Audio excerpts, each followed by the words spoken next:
sommes sur notre plateforme Compos en ligne et nous voulons mettre, par exemple, un exercice, le petit réponse courte. Voilà, on veut demander à un élève de mettre des réponses courtes, pas des tests, par exemple des synonymes, contraires, où nous ne faisons pas des propositions où l'élève sera amené lui-même à écrire. Ça peut être, par exemple, des petites formules mathématiques où il doit mettre ou écrire un mot, juste un mot, au max deux mots. Voilà. Alors, qu'est-ce qu'on fait? Je viens tout juste sur composer. Alors, je rappelle que le bouton composer, c'est le bouton de la connexion. Puisque notre objectif principal est de composer sur la plateforme.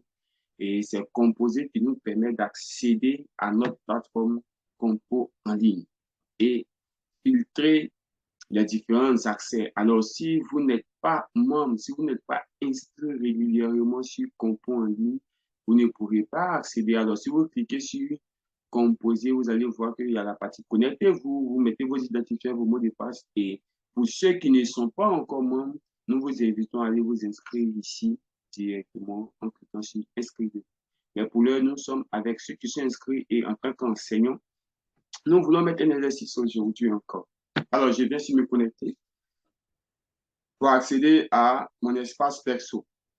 Ici, donc, je suis dans mon back-office, mon espace perso en tant que professeur et j'ai 13 sujets en ligne, 8 sujets traités, euh, et j'ai 0 interrogation.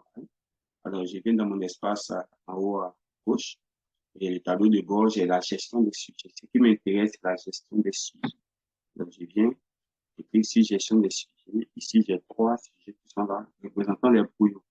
Ce sont des sujets que j'ai entamés et que je n'ai pas encore publiés et je n'ai pas encore même fini de les saisir. Alors, je les mets au bout. Et j'ai les interrogations que j'ai déjà mis en ligne qui sont là et qui ont commencé à être traitées par les élèves. Les interrogations de grammaire, de terminale, pour les classes de terminale A, voilà, pour la classe de seconde A, pour la classe de première A, vous avez tout ça ici. J'ai la possibilité de les modifier, de les revoir. Voilà. Voilà. Mais ce qui m'intéresse, je vais mettre une interrogation. Alors, comment j'ai fait? Je viens directement sur ajouter un nouveau sujet. C'est tout en haut à droite. Je clique dessus, ajouter un nouveau sujet. Et voilà, ça va s'afficher comme ça.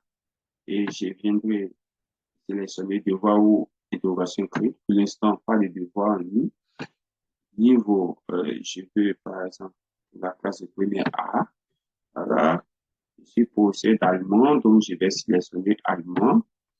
Euh, on peut essayer quelque chose hein, pour la classe de première A, par exemple, pour ceux qui font la classe de première A, qui font la philosophie. Si je clique sur philo, alors, vous voyez, aperçu de l'histoire de la philosophie, initiation de la dissertation philosophique, initiation au commentaire philosophique. Tout ce qui est en rapport avec le chapitre, avec la progression au programme. Compo en ligne est en conformité totale avec la progression au programme. Alors, par exemple, si j'étais avec la classe de terminale A, par exemple, et nous sommes en philosophie, si je viens ici, vous allez voir que nous avons euh, l'homme et la société, et puis la connaissance, c'est les deux grands chapitres, je crois. Et si je prends l'homme et la société, si je viens sur les leçons, j'ai les différentes leçons de l'homme et la société. Waouh, c'est cool. Autrui, conscience, étude, économiser, religion, droit, justice, etc. Waouh, waouh, waouh, c'est beaucoup. Alors, bon, je vais prendre par exemple comme ça un débat sur la religion. Je poursuis la religion. Je viens déterminer mon temps de composition. Par exemple, je détermine mon temps de composition. On se rappelle que les deux traits, le premier trait représente l'heure, c'est ça qui est là, l'heure, et ensuite nous avons les minutes. Alors, dans le cas d'une interrogation, et ça ne sera pas une heure, mais peut-être 10 minutes, 15 minutes, 20 minutes, 30 minutes, tout dépendra de nous. Alors, je viens définir mon temps. Je tape 0, 0 pour l'heure et pour les minutes, je peux taper 15 minutes à 15 minutes. Description, je mets interrogation. je suis en philosophie, je connais pas les types d'interrogations en philo. Euh, Ça peut être une interrogation de compléter avec des mots peut-être. Voilà. Compléter avec des mots, bien sûr, c'est impuissant. Nous avons vu l'impuissant tout à l'heure. Compléter avec un mot, par exemple. Donc, interrogation, interrogation. Voilà. Selon vous, voilà, selon les professionnels. Alors, alors, on peut dire interrogation, citation. Voilà, quelque chose comme ça. Interrogation, citation. Voilà. Et je viens, par la suite, j'ai mes tests d'illustration ici. Si j'ai un test qui doit accompagner mon interrogation, je viens ici. Voilà, j'ai la possibilité de saisir le test, de mettre en grade, en italique, souligner des mots, intégrer des liens, agrandir, mettre à gauche ou à droite, intégrer des images. J'ai la possibilité de faire beaucoup de choses ici. Et par la suite, je peux aussi, dans le cas où il n'y a pas de test, je peux utiliser cette partie test d'illustration pour, voilà, pour donner des consignes. Par exemple, je peux mettre consigne, voilà, je peux mettre consigne, voilà, consigne, voilà, pour montrer aux élèves comment on compose la plateforme. Voilà, je leur donne des consignes, voilà, consigne, voilà, quatre consignes. Et pour attirer l'attention, je mets un gras. Et puis, voilà, je peux agrandir, je peux le souligner. Si, je peux même mettre au milieu. Je peux même mettre au milieu. Voilà, c'est très important. Ici, voilà, si je sache, je vais maintenant consigne, voilà, attention, voilà, débarrassez-vous des documents, attention, le sujet comporte tel nom, attention, voici ce que j'attends de vous dans ce sujet. Alors, vous pouvez leur donner des orientations ici pour qu'ils sachent ce qu'ils doivent faire. L'objectif ici, dans ce type d'exercice, et puis sur la plateforme qu'on prend en ligne, c'est d'orienter au maximum les élèves sur les différentes consignes. Parce que nous avons remarqué sur le terrain que les élèves ne savent pas ce qu'on leur demande de faire. Ils n'ont qu'un lien même avec les consignes, bien qu'ils aient fait ça depuis longtemps à l'école. Alors ici, c'est toujours répéter, puis attirer l'attention sur comment traiter les différents exercices auxquels ils seront confrontés. Alors ici en bas, maintenant, dans cette partie, nous avons la partie ajouter un exercice. Et c'est cela, maintenant, c'est là que nous arrivons à ajouter un exercice. Donc, je peux ici ajouter un exercice et ça s'affiche comme ça. Exercice, type de l'exercice, exemple, exercice numéro 1. Alors, si j'ai un exercice, deux exercices ou trois exercices, alors je viendrai ici. Si j'ai un exercice, mon premier exercice, je mettrai exercice 1. Voilà, exercice 1. Voilà, et ce que je vais demander dans l'exercice 1, par exemple, exercice 1, c'est les citations. Voilà, les citations, par exemple, comme ça. Vous pouvez donner les citations, ou bien encore compléter les phrases. Voilà, compléter les phrases, compléter les citations. Voilà, encore c'est bon. Compléter les citations. Les citations. Et ça, c'est mon exercice 1. Et l'exercice 2, si j'ai un second exercice, alors je viendrai toujours en bas, ajouter un second exercice. Alors, donc là, je viendrai, là, ça sera, attends, exercice 2. N'oublions pas de faire majuscule. Exercice 2. Alors, puis ça sera par exemple quoi? Euh, euh, qui est l'auteur de la citation? Qui est l'auteur de la citation, par exemple? Qui est l'auteur de la citation? Pour interrogation.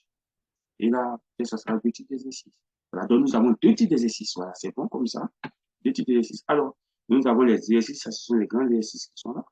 Alors, nous venons sur l'exercice 1, compléter les citations. Alors, compléter les citations, ça sera sûrement comme un exercice à trous. Donc, l'élève viendra et il va compléter en insérant le mot qu'il faut, là où il faut. Par exemple, compléter les citations. Je viens ici. Si j'ai un sous-exercice, par exemple, l'exercice 1 va comprendre peut-être deux parties, petit 1, petit 2, petit A, petit B. Dans ce cas, je vais ajouter un sous-exercice. S'il n'y en a pas et que je dois passer directement aux questions, je viens sur le bouton bleu et je viens mettre ma question. Donc, je clique sur le bouton bleu, et voici la question qui va s'afficher. Ici, on me demande compléter les citations. Alors, ça sera complété avec un mot. Donc, ça sera forcément comme une réponse courte. Une réponse courte, un mot que lui-même, il va donner. Alors, donc, je viens, par exemple, comme ça, je mets exercice. Première question. Compléter les citations. Quelle citation? Euh, L'homme est un loup pour l'homme, par exemple. Ça. L'homme est un loup,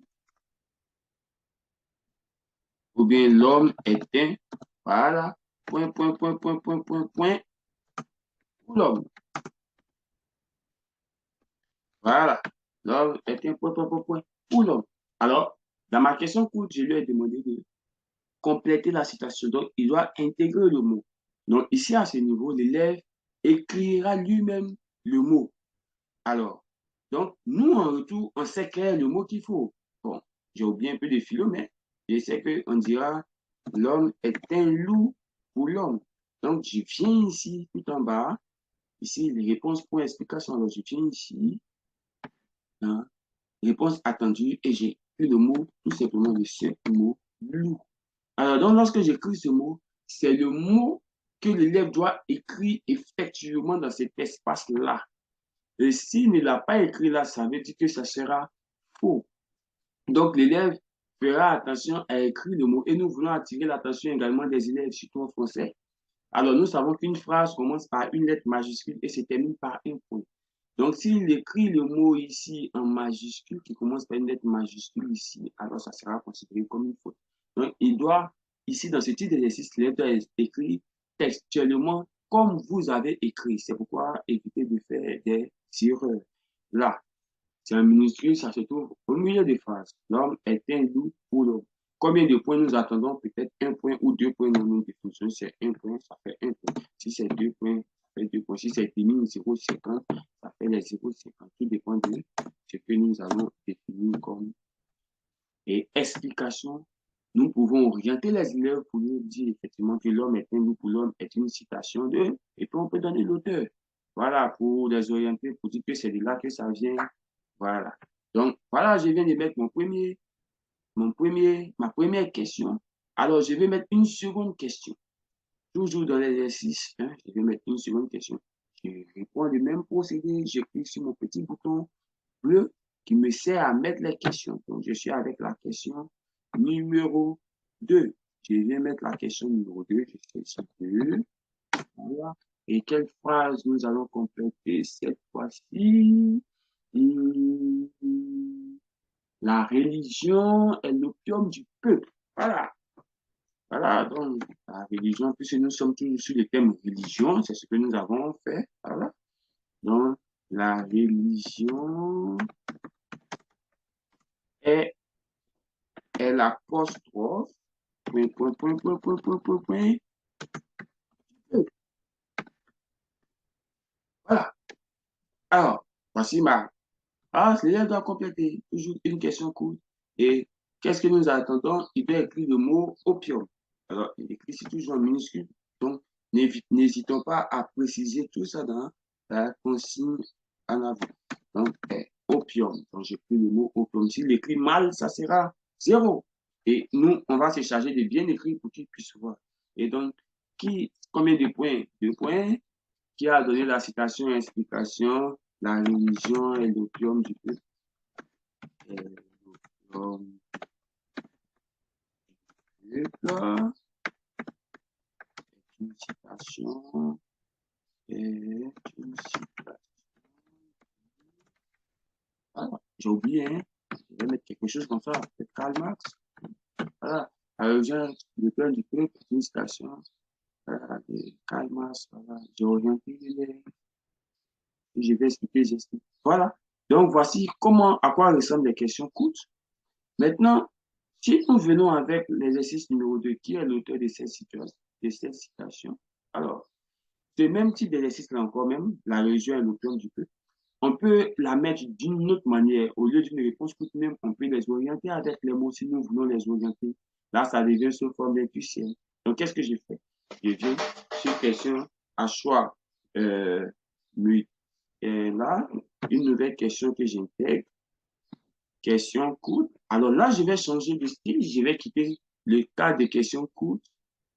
Voilà, j'écris sur question courte et je vais choisir question à choix unique. Donc, je mets question à choix unique et voilà. Alors, je vais mettre ma phrase, hein, comme tu le vois, c'est ça. Troisième phrase. Voilà. La religion est, est l'apostrophe, point, point, point, point, point, point, du peuple. Voilà. Et j'ai mis mon point. Alors, je vais donner trois propositions de réponse, quatre propositions, cinq propositions de réponse. Il y a déjà une proposition de réponse qui est là. Je peux mettre, par exemple, le mot, la religion est loup. Je mets loup. OK. Et puis, je vais mettre les autres propositions de réponse. Alors, je viens plus haut. En phase de choix unique, vous voyez le rond qui est là. Alors, si je vais mettre trois propositions, je vais cliquer une fois, deux fois. Donc, j'ai trois propositions. Si j'ai quatre fois, autant de fois que je veux. Si j'ai tapé trop et que je veux diminuer, il me suffit seulement de venir ici, voilà, sur la croix rouge, et puis voilà, diminuer. Voilà, j'ai fait quatre propositions de réponse.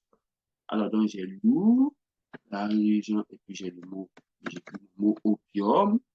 Je viens encore, j'écris quel mot? J'écris le mot animal et je mets le mot raison. Voilà.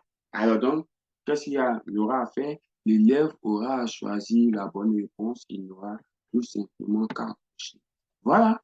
J'ai mis les exercices et réponse attendue. Je viendrai ici. J'écrirai moi-même le mot opium encore.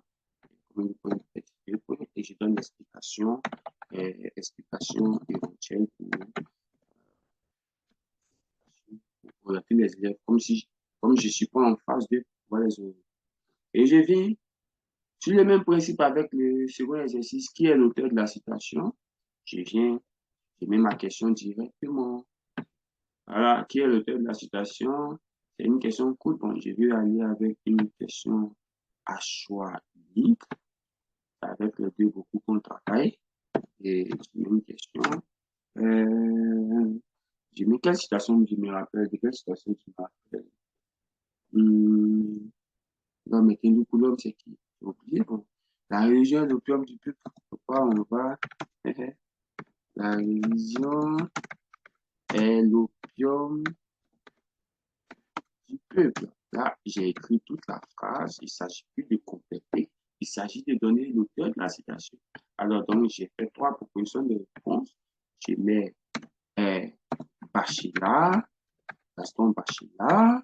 Je mets Nietzsche. Hein, et je mets Kalmas. Voilà. Et j'ai les trois propositions de réponse, l'élève aura à choisir. Et donc, voilà. Et je reconduis toujours le même exercice. Voilà, quelle est la réponse attendue. Par exemple, si ma réponse attendue, c'est Almas, j'écris en intégral. Comme j'ai écrit là-bas, Almas, je mets le nombre de points équivalent, peut-être deux points, je donne l'explication. C'est Calmas dans tel livre, par exemple, dans son livre, euh, critique de la raison pratique ou bien critique de la raison pure. Voilà, calmement, ça écrit ça ici, ça là. Et lorsque j'ai fini, voilà, j'ai mis, je me dis, bon, je recommence le même scénario jusqu'au nombre de questions que je veux. Ça, c'est pour les questions. Et quand j'ai fini, si je suis prêt à publier directement, je viens sur enregistrer et publier. Et si je ne suis pas encore prêt, je viens sur enregistrer brouillon. Alors, donc, quand j'écris sur enregistrer brouillon, voilà, on me dit que le sujet a été enregistré comme brouillon. Si j'avais enregistré et publié, il serait parti directement en ligne pour être traité pour les élèves. Et voilà comment moi, le sujet apparaît chez moi. Voilà, le sujet apparaît chez moi. Voilà, secondaire au dessert, j'ai mis terminal, 15 minutes, interrogation écrite, philosophie. Et là, interrogation, c'est sur les citations et consigne, attention, etc. Exercice 1, compléter les citations. L'homme est un point, point, point pour l'homme. Il doit répondre ici en écrivant le seul mot qu'il faut dans le mot qu'il contient. Voilà, c'est-à-dire d'écrire son mot qu'il veut. Voilà, il écrit directement son mot dedans. L'élève à sa zone pour pouvoir écrire sa réponse. Et l'autre zone en bas ne s'affichera pas. La religion est point, point, point du peuple. Voilà. Nous, on sait que c'est l'opium. L'élève ne voit pas. Donc, il aura l'opium. Voilà. Et il aura sa réponse. Ensuite, le troisième exercice que nous avons mis, la religion est l'opium. La religion est l'apôtre du peuple. Là, nous lui avons donné des propositions de réponse à lui de cocher la bonne réponse. Si c'est l'opium, il cliquera simplement sur opium. Il n'aura pas écrit. Dans ce type d'exercice, la marge d'erreur est minime. Ils peuvent s'en sortir facilement avec de bonnes notes. Par contre, avec euh, où ils doivent écrire par eux-mêmes, s'ils ont fait une erreur, la faute est corrigée automatiquement et c'est zéro. Exercice numéro 2, qui est l'auteur de la citation? La religion est l'opium du peuple. Voilà, Bachelard, Nietzsche, Kalmas, Ali de cocher la bonne réponse. Et voilà comment nous mettons un sujet en ligne et voici comment il se présente pour les apprenants. Merci beaucoup.